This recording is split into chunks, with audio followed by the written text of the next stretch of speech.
সফলতার একটা বড় উপায় হচ্ছে যারা আশেপাশের বিভিন্ন ঘটনার দায়কে নিজের কাঁধে নিতে পারে, তাদের সফল হওয়ার চান্সেস অনেক বেশি।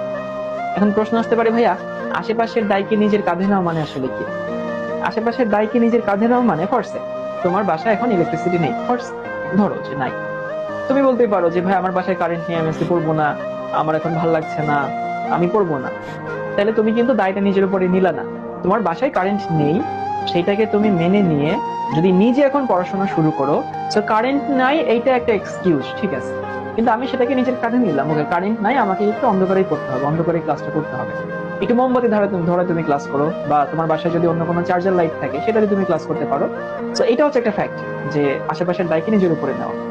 অথবা ধরো তোমার পাশে তোমার একটা বন্ধু আছে যার ফ্যামিলি থেকে তাকে প্রচুর সাপোর্ট দেয়, তাদের ফ্যামিলি ধরো অনেক সলভেন্ট, তার জন্য অনেক ভালো টিচার রাখতে পারে, তার জন্য অনেক বাসায় টিচার রাখছে, এরকম